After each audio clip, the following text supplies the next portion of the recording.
Hello friends, welcome back to my channel Debi dot Rima.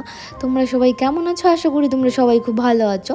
তো আমরাও ভালো আছি। তো দেখো বন্ধুরা, আজকে সকাল সকাল ঘুম থেকে উঠে বানিয়ে নিয়েছি গরম গরম ম্যাগি। আলু ডিম পেঁয়াজ দিয়ে বানিয়েছি ম্যাগি। আর দেখো, বলেছিলাম কাঁচা লঙ্কা শেষ হয়ে গেছে, এখনও আনা হয়নি, জানো তো। তো দেখো, যাই হোক চলছে। তো এখনই বাজার যাওয়ার কি দরকার আছে ফালতু। দেখো, আমি শুকনো লঙ্কা দিয়ে বানিয়ে নিয়েছি ম্যাগি। তো সকাল সকাল এখন ম্যাগি খেয়ে নিয়েছি। আর এইদিকে দেখো কতগুলো বাসন জমে আছে। ম্যাগি বানিয়েছি সেই বাসনটাও আছে, এখনও বাসন ধোয়া হয়নি। আর এদিকে দেখো, তো আমি বাসনগুলোকে মেজে নিচ্ছি। আর মাম্মামের পাপা আমি মাম্মাম খেয়েছি ম্যাগি, আর ভাতও আছে, দেখা যাক। আর জানো তো, আজকে একটা খারাপ খবর আছে। সকালে ঘুম থেকে উঠেই দেখছি যে আমাদের ফ্রিজটা নষ্ট হয়ে গেছে। মানে মনটা খারাপ হয়ে গেছে, জানো তো। আজকে হচ্ছে সানডে, তো মানে আজকে সানডের দিন না কোনো ভালো খাওয়া দাওয়া করলাম। একটু ভেবেছিলাম যে ঘুরতে যাব, সেই জন্য খাওয়া দাওয়ার প্ল্যানিং ক্যান্সেল। তো ভেবেছিলাম সানডে মানে একটু চিকেন হবেই। তো আজকে না, ভেবেছিলাম, আমরা আগে থেকে প্ল্যানিং করেছিলাম যে আজকে একটু ঘুরতে যাব, বেরোবো। তারপর কি হলো, সকালে যখন ঘুম থেকে উঠে দেখছি যে আমাদের ফ্রিজটা নষ্ট হয়ে গেছে, তখন আর ইচ্ছে করলো না, জানো তো, যে ঘুরতে বেরোই। কারণ ফ্রিজটা তো আমাদের সবার আগে দরকার, মানে খুব দরকার আমাদের ফ্রিজটা। আর হচ্ছে ফ্রিজের মধ্যে বেশি দরকার হচ্ছে ওই যে মাম্মামের যে ইঞ্জেকশানগুলো আছে না, তো ওগুলো তো আইসের মধ্যে রাখতে হয়। তো সেই ইঞ্জেকশানটা আমি বরফের মধ্যে রাখবো, সেই জন্য তো আমাদের ফ্রিজটা দরকার। আর এই ফ্রিজটা দেখো কি অবস্থা, মানে নষ্ট হয়ে গেছে। তো মেকার ডাকা হয়েছিল, উনি বলল যে ফ্রিজের কম্প্রেসার যে আছে সেটা নষ্ট হয়ে গেছে, যদি ঠিক করো তাহলে মনে করো 5,000 টাকার মতো খরচা হবে। তো 5,000 টাকা দিয়ে এটা ঠিক করব? মানে এটা একবার নষ্ট হয়ে গেছে, মানে এটা মনে করো বারবার নষ্ট হতেই থাকবে। মানে এরকমই আমার মনে হলো যে নষ্ট যখন হওয়া শুরু হয়েছে তখন এরকমই বারবার নষ্ট হবে। তার থেকে ভালো একটা নতুন ফ্রিজ নিয়ে নিই, বেশ অনেক দিন চলে যাবে। নতুন ফ্রিজ কিনবো আজকে, জানো তো। মানে কি করব বলো তো, মানে আইসের যে প্যাকেটগুলো আছে সেগুলো দিয়ে চাপা দিয়ে রেখেছি ইঞ্জেকশনটা। ফ্রিজ পুরো ঠান্ডা হয়ে গেছে, ঠিক আছে। আর মানে ঠান্ডা শেষ হয়ে গেছে, ফ্রিজ পুরো গরম হয়ে গেছে। তো আইস প্যাক দিয়ে রেখে দিয়েছি ইঞ্জেকশনগুলো। তো দেখা যাক, এখন 3-4 ঘন্টার মধ্যে আবার এটা মনে করো থাকবে 3-4 ঘন্টা। তো তারপর একটা ফ্রিজ এনে ফ্রিজে ঢুকিয়ে দেবো। তো চলো বন্ধুরা, আমরা এখন গাড়িতে উঠে পড়ি, মানে স্কুটিতে। গাড়ি নিয়ে যাচ্ছি না, স্কুটি নিয়ে যাচ্ছি। তো স্কুটি করে গিয়ে তারপর দেখো এখন আমরা যাব ফ্রিজের দোকানে। আর ফ্রিজের দোকানে গিয়ে দেখব, তোমাদেরকেও দেখাবো। তোমরা বলবে অবশ্যই কোন ফ্রিজটা নেওয়া যায়, কোনটা ভালো, সেটা তোমরা বলবে। তো দেখো, আমরা কিন্তু বেরিয়ে পড়েছি এখন স্কুটিতে। মাম্মাম দেখো বসে আছে মাঝখানে, জানো তো। আর এদিকে দেখো, আমার না খুব ভালো লাগে, জানো তো, এই চা পাতা বাগানগুলো না আমার খুব ভালো লাগে। তোমাদের কেমন লাগে চা পাতা বাগান অবশ্যই কমেন্ট করে জানিও, আমার তো দারুণ লাগে। তো দেখো বন্ধুরা, আমরা কিন্তু চলে এসেছি দোকানে। মাম্মা খাচ্ছে চিপস। তো দোকানে চলে এসেছি। আর এদিকে দেখো কোন ফ্রিজটা নেব, মাম্মামের পাপা আরও ফ্রিজ দেখতে গেছে। বুঝতে পারছি না ঠিক কোন ফ্রিজটা নেব, জানো তো। মানে এত ফ্রিজ একসাথে দেখলে না, মানে চোখটা না ঝাপসা লেগে যায়, জানো তো। তো ভাবলাম তোমাদের সাথে একটু শেয়ার করি কতগুলো কি সুন্দর সুন্দর ফ্রিজ, তোমাদেরকেও দেখাই। তো দেখো, এই ফ্রিজটাও কিন্তু খুব সুন্দর ছিল। তো আমি ভেবেছিলাম যে প্রিন্টের ফ্রিজ নেব না, কারণ আমার প্রিন্টের ফ্রিজ না ভালো লাগে না। আমার ভালো লাগে এক কালার যে ফ্রিজগুলো আছে সেগুলো।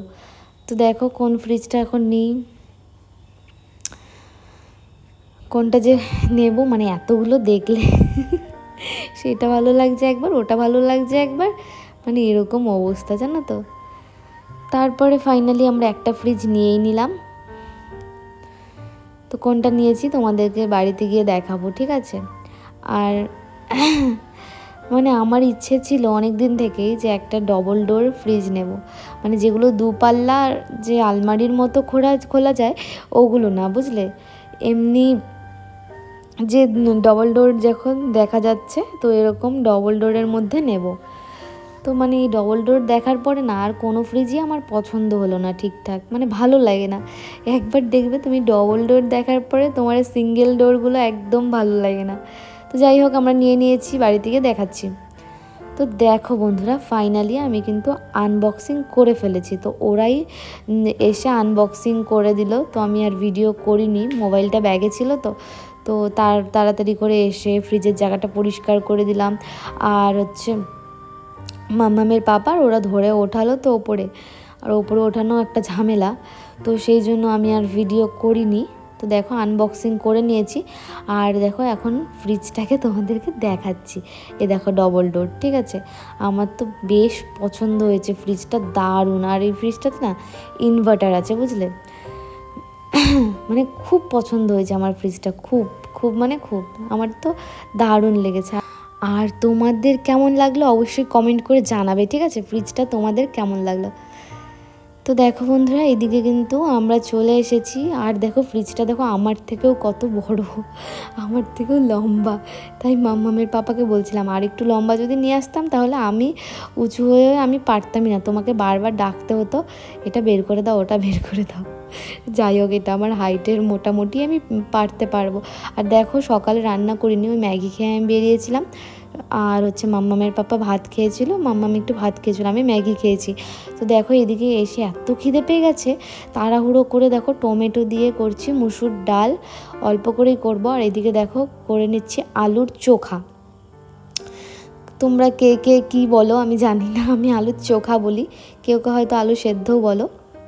তো মাম্মামের জন্য একটা রেখে দিয়েছি আলু, লঙ্কা দিলে তো মাম্মা আমার খেতে পারবে না, আর আমরা তো অল্প স্বল্প লঙ্কা দিচ্ছি না, দেখো কত লঙ্কা দিয়ে মাখছি। কারণ আমাদের না মানে ঝালটা খুব ফেভারিট, জানো তো। মাম্মামের পাপাও খুব ঝাল খেতে ভালোবাসে, আর আমিও। আমি ভাবি যদি এরকম হতো যে আমি যাকে বিয়ে করতাম সে যদি একদমই ঝাল খেতে না পারতো তাহলে আমার কী হতো, তাহলে আমি কিভাবে খেতাম ঝাল। কিন্তু না, দেখো এটা ম্যাচ করে গেছে। যে ও ঝাল খেতে খুব ভালোবাসে আর আমিও খুব ভালোবাসি। ঝাল হলে আমাদের মানে আমরা আরও খুশি, এত ঝাল ঝাল। মানে কেউ যদি বলে যে চিকেন দিয়ে ভাত খাবে, ততটা আমার লোভ যাবে না। যখন বলবে ঝাল ঝাল চিকেন, তখন তো আমার প্রচুর লোভ যাবে। মানে ঝাল ঝাল বললেই আমার লোভটা একদম চলে যায়, জানো তো। মামামের পাপারও সেম এটাই। তো দেখো বন্ধুরা, আমি কিন্তু আলুর চোখাটা মাখা করে নিচ্ছি। আর এটা কিন্তু পেঁয়াজ আর শুকনো লঙ্কা ভেজে করছি আমি, ঠিক আছে। আর মানে শর্টকাটের মধ্যে কী রান্না করব বুঝতে পারছিলাম না। ডিম অমলেট আর হচ্ছে মুসুর ডাল টমেটো দিয়ে, আর হচ্ছে তোমার এদিকে করে নিয়েছি আলুর চোখা। খুব খিদে পেয়েছে, মাম্মামের পাপাও বলছে খেতে দাও। তো আমি এখন তাড়াহুড়ো করে কি করি বলো তো। তাড়াহুড়ো করে আমার মাথায় এটাই এলো, তো আমি সেই জন্য দেখো বানিয়ে নিয়েছি। আর আমরা এসেছি 4টের সময়, জানো তো।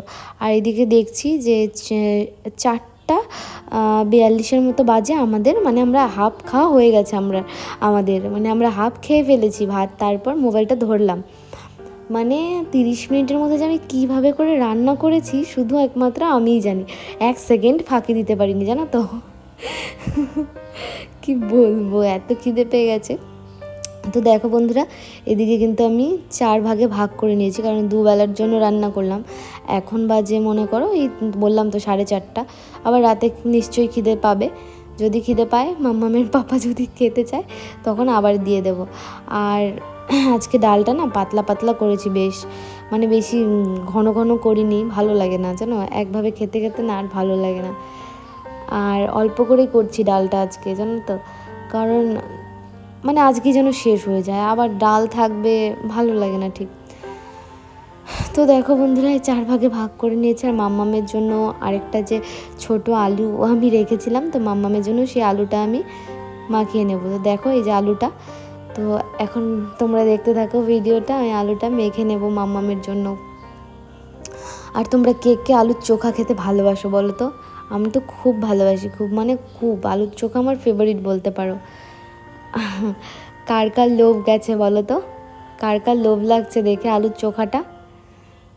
আমার তো মানে চোখা খুব ভালো লাগে, তারপরে আবার এরকম লাল লাল ঝাল ঝাল চোখা, ওয়াও দারুণ খেয়েছি, দারুণ। দেখো খাওয়ার পর এতগুলো বাসন জমে গেছে, এদিকে গ্যাস মুছে নিয়েছি।